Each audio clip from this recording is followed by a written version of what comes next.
When I was growing up, it was just me and Mom.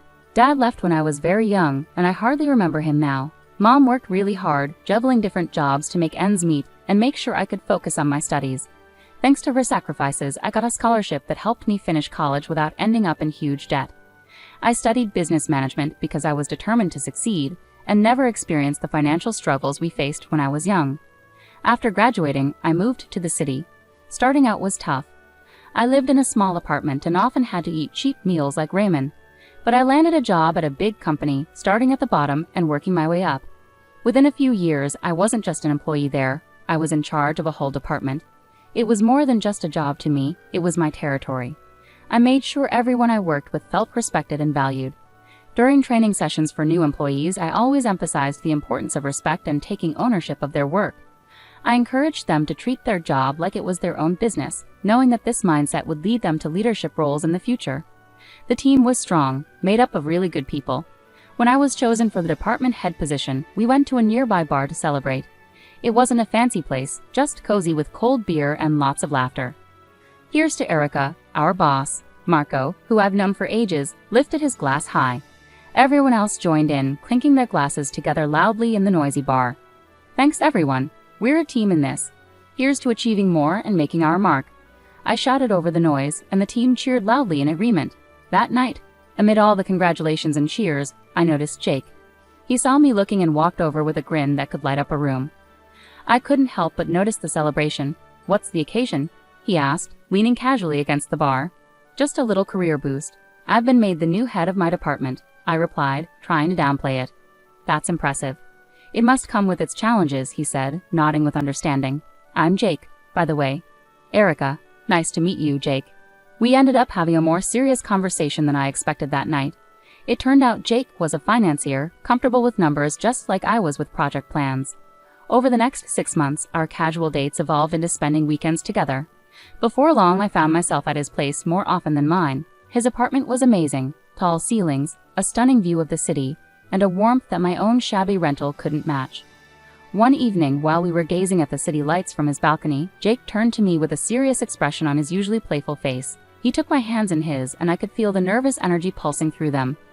Erica, these past months with you have been the best of my life. I know this might seem fast, but sometimes you just know, right? Jake began, his voice filled with certainty and hope. I nodded, feeling my heart race as the city lights blurred around us. He reached into his jacket and pulled out a small box, opening it to reveal a ring that sparkled brilliantly in the light, almost as much as his eyes. Will you marry me, Erica? Yes, Jake. Absolutely yes, I managed, my voice thick with emotion. And just like that, I was engaged, to a man who truly saw me and loved every part of me, even the tough ones. On the day I was supposed to meet Jake's parents, my stomach churned with nerves as Jake drove us up to a sprawling mansion with a driveway longer than my entire apartment building. It struck me, these people weren't just well off, they were incredibly wealthy. Stepping out of the car, I felt the weight of the place. The house resembled something from an old British movie, all brick and ivy, with gargoyles staring down as if they knew I didn't belong. Jake squeezed my hand as we approached the massive oak doors. You'll be fine, Erica, he whispered, though his voice seemed more for his reassurance than mine.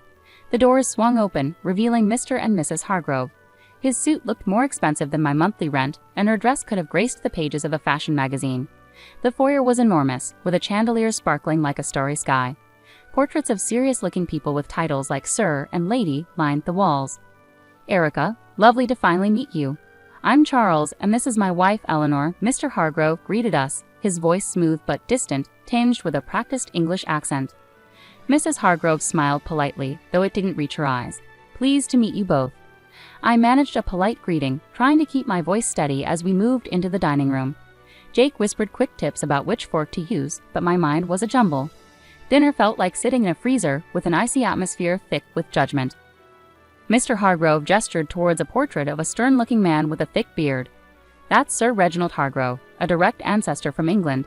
He came over in the 1800s to establish our family here, Mr. Hargrove explained proudly. Very impressive, I replied, trying to sound enthusiastic. But it was hard to focus on eating when I felt every move was under scrutiny. When I mistakenly reached for what I thought was the salad fork, the awkward silence that followed made it clear I had made a mistake. I looked to Jake for help, but before he could say anything, Mrs. Hargrove's sharp voice cut through. Perhaps things are done differently where you come from, dear, she remarked, each word precise and cutting. "Sorry, I'm still learning," I muttered, feeling my cheeks burn. Jake tried to divert attention by sharing a story about us, but his parents seemed more interested in observing my struggle with the dessert spoon that followed. With each course, I felt smaller under their scrutinizing gazes. After the chilly dinner, we moved into the Hargroves' grand living room. The plush carpets and heavy curtains made the room feel even more stifling than the dining hall. Sinking into one of the ornate chairs, I felt like I was on display, an outsider in this lavish setting. Mrs. Hargrove, sitting gracefully on the edge of her seat, leaned forward. "Erica, dear, tell us about your family. Your upbringing must have been quite different from ours." I paused, feeling Jake's tense gaze on me. "Well, it was mostly just me and my mom. My dad left when I was really young, and I don't remember much about him. My mom worked hard to raise me on her own. She's a nurse."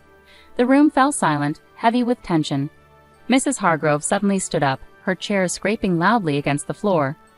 "This is unacceptable," she declared, her voice dripping with disdain. "We come from a long line of English heritage with standards and traditions. I cannot, and will not, allow my only son to marry someone without pedigree or knowledge of her own lineage." Mr. Hargrove, who had been quietly observing, finally spoke. His words were measured and cutting. "It's crucial for us that our family connections are strong and well documented. Erica, can you even name your great-grandparents?" I felt my cheeks burn with embarrassment. "I only know about my maternal grandparents," I admitted quietly. Mr. Hargrove rolled his eyes, showing clear contempt. "This is exactly what we feared," Mr. Hargrove muttered under his breath. Jake stepped in, his tone firm yet pleading. "Mom, Dad, please. Erica is kind, hardworking, and she loves me. Isn't that what should matter?" His mother's gaze remained unyielding. "Respect and adherence to our family standards are what matter, Jacob. If Erica is to be part of this family, she must embrace our ways. She needs to respect her own background, even if it lacks significance." Their words cut through the warmth of the earlier evening. Jake looked at me, silently urging me to agree. Reluctantly, I nodded, accepting their conditions. "Fine," I replied, trying to steady my voice. "I will learn about your family and your traditions." Mrs. Hargrove appeared somewhat satisfied with my agreement. "Good. You'll begin by familiarizing yourself with our family tree and learning about each person in those portraits. It's not just about names, Erica. It's about showing respect for our lineage." As they discussed their expectations, a part of me felt deflated. What started as a simple meeting had turned into a daunting challenge. I had agreed to their demands, but at what cost? As the conversation filled with talk of ancestors and noble deeds, I couldn't shake the feeling of alienation, not just from these people, but also from the parts of Jake's life that were so closely tied to them. The weeks that followed that tense dinner were a whirlwind. Balancing my day job with a series of etiquette and style classes, as insisted upon by Mr. and Mrs. Hargrove, left me exhausted. My days began early with the buzz of an alarm and ended late into the night, leaving me feeling drained and disconnected. "Elbows off the table, Erica," the etiquette instructor gently chided during our session. "And remember, the soup spoon moves away from you when you scoop." I nodded, trying to follow her instructions, but my mind was elsewhere, juggling between the workload waiting for me at the office and the endless wedding plans. "You're doing fine," she reassured me, her voice calming. "These things take time to get used to." I managed a weak smile. "Thanks. It's just a lot to take in." Right on cue, my phone rang. It was Mom. I excused myself and stepped outside to take the call, searching for a quiet corner in the busy city. "Hi, Mom," I greeted, my voice sounding more tired than I meant it to. "Erica, darling, how are the wedding preparations going?" Mom's voice carried excitement, tinged with a hint of concern. I paused briefly, not wanting to worry her. "It's going well. Learning a lot. Just picked up how to waltz," I replied, trying to sound upbeat. There was a moment of silence, and I sensed her skepticism. "You sound tired, sweetheart. Are you taking care of yourself? This shouldn't be so overwhelming. Remember to prioritize your well-being." I chuckled softly. "I'll do my best, Mom, but it's a lot to manage right now. Etiquette classes, dance lessons, work, and planning. Keep focused on what matters, Erica. It's you and Jake that count, not all these rules and lessons." Her words were comforting, but once we hung up, the weight of my responsibilities settled heavily on me once more. I found myself caught in a relentless struggle between pleasing Jake's parents and maintaining my own sanity. Each day seemed like an endless marathon with no clear finish line. Back in the etiquette training, the instructor's voice became a monotonous backdrop as I practiced the correct way to hold a wine glass. Apparently, pinching the stem, not the bowl, was crucial. In rare moments of respite, I'd lie on my back, staring at the ceiling, questioning whether all the effort was worth it. the constant scrutiny, the endless lessons, and the cold disapproval from Mr. and Mrs. Hargrove whenever I made a mistake, which happened more often than I cared to admit. One evening, just as I was drifting off to sleep, my phone buzzed. It was Jake, his text lighting up the screen. "How was your day? Miss you." I stared at the message, my fingers hesitating over the keyboard. I wanted to pour out my frustrations and fears to him, but I held back. Instead, I replied with a simple, "Miss you too." Long day, but hanging in there.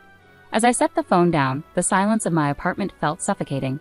Was this how things were going to be? Pushing through exhaustion, forcing smiles through stress, all to fit into a world that increasingly felt foreign to me?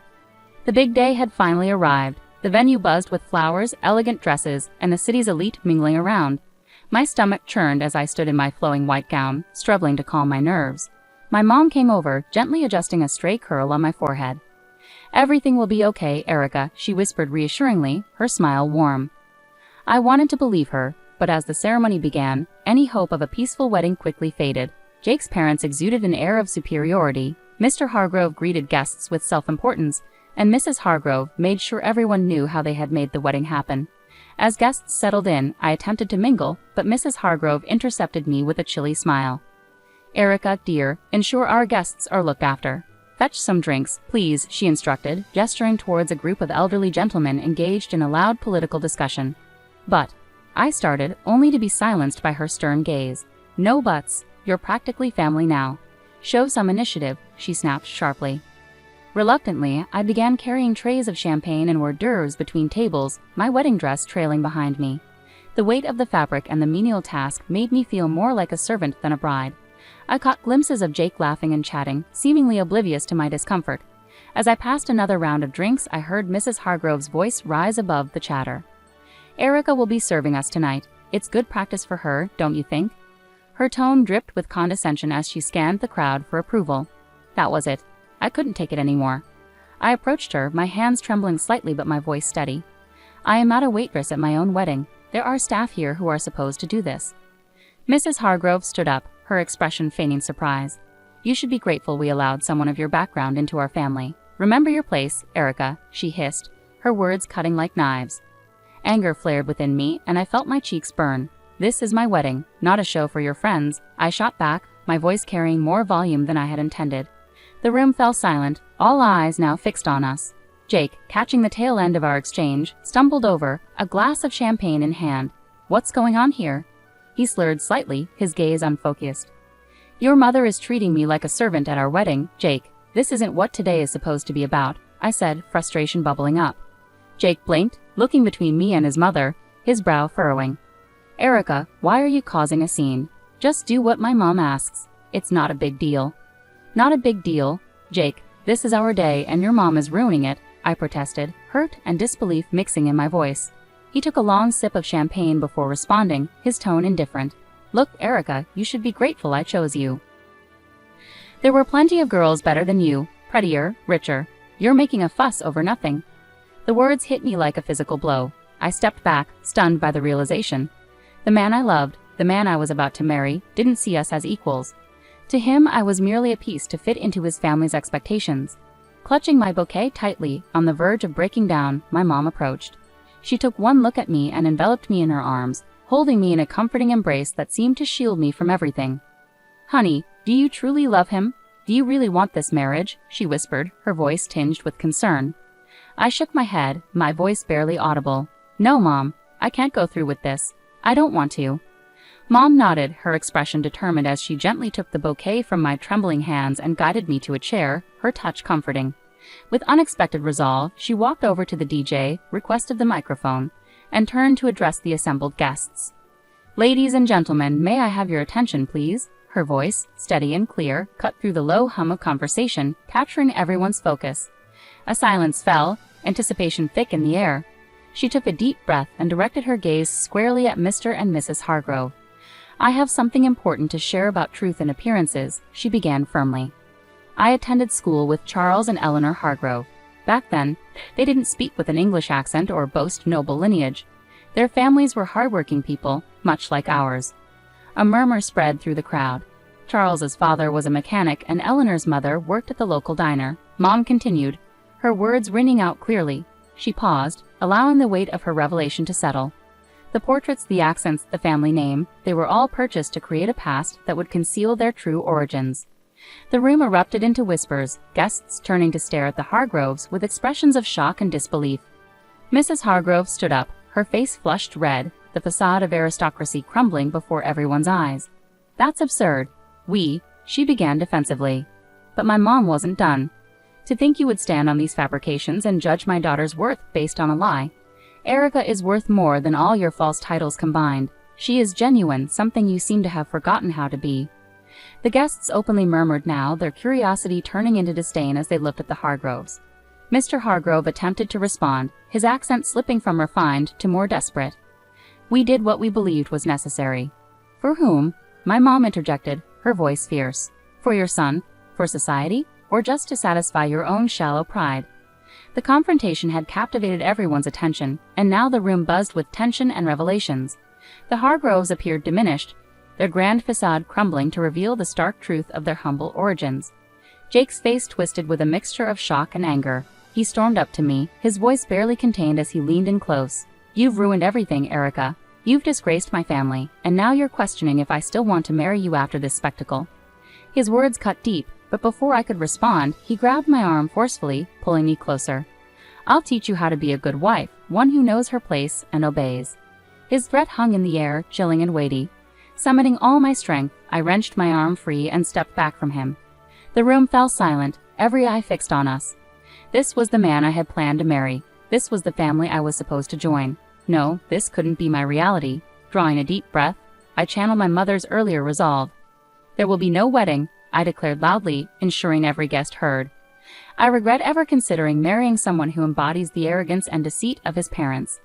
Murmurs filled the room, a mix of shock and support echoing through the crowd. Jake stood frozen, his mouth gaping as if trying to undo my words. Beside me, my mother provided a steady presence, shielding me from the chaos. Together we walked through the guests, heads held high. In the weeks that followed, news of the Hargroves' deception spread rapidly through the city. Their fabricated lineage and lofty social status crumbled like a house of cards. Once admired figures became pariahs, avoided by those who had once sought their favor. They sold their mansion and left town, seeking a fresh start where their tarnished past wouldn't follow. As for Jake, I heard snippets. Tales of a downward spiral, nights spent drowning his sorrows in bars. I didn't delve into the details, nor did I have any desire to. He had revealed his true nature, a side too ugly and deceitful for me to ever look back on with fondness. "Thank you, Mom," I said one evening as we sat in our modest living room, a stark contrast to the opulent falsehood I had almost become a part of. "For everything. For being there, for standing up for me, for helping me see the truth before it was too late." She squeezed my hand gently. "I'll always be here, Erica. You're my daughter, and I raised you to be strong and true. No man, no family can ever diminish that." We sat in companionable silence, the TV murmuring in the background, a comforting normalcy after the tumultuous events. I had lost a fiancé but regained my life, my dignity, and most importantly, my future. Returning to work after the wedding disaster felt like stepping into a sanctuary. My colleagues who had heard about the chaos were incredibly supportive. "Erica, you dodged a bullet, girl," Marco remarked as soon as I entered the office. Leaning against my desk, he offered me a steaming cup of coffee, a gesture that felt like both a peace offering and a welcome-back gift. "Thanks, Marco. It's good to be back," I replied, accepting the coffee and relishing its familiar bitter warmth. "And yeah, that bullet was more like a cannonball." "That's refreshing," Jenny added from her cubicle across the way. "Anyone who makes you serve guests at your own wedding is no husband material. You deserve way better, honorable." I smiled, appreciating her support. "I think so too. It's nice to be back where I'm valued for who I am, not for the family I could have married into." In the weeks that followed, the encouragement from my team remained steadfast. It was during this period of healing that I met Brian. He was a friend of a friend, down to earth with a quick smile and an easygoing demeanor that was infectious. We first connected at a casual gathering, just friends hanging out on a Saturday afternoon. Brian greeted me warmly as I arrived. "Hey, you must be Erica," he said, standing up to greet me. "I've heard a lot about you. All good things, I promise." "Thanks, Brian. I hope they didn't exaggerate too much," I replied, trying to match his relaxed vibe. We hit it off immediately. His family was a stark contrast to the Hargroves. When I met his parents, they welcomed me warmly with genuine hugs and smiles. "Erica, we're just glad Brian found someone who makes him so happy," his mom said, pulling me into a hug as soon as I stepped through their front door. It felt refreshing, just genuine warmth and acceptance. Brian and I weren't rushing anything. We were taking our time getting to know each other beyond the surface level. Back at work, my boss called me into his office one day. "Erica, I just want to say we've all noticed how you've handled everything. It hasn't been easy, but you've managed to keep your performance top-notch." I nodded, curious about where this was leading. "We think it's time for another promotion. You've proven you can handle just about anything, and your leadership has never wavered." Leaving his office, I felt a surge of pride. With a new relationship unfolding, a career advancing, and the respect of those I cared about, I finally felt like I belonged.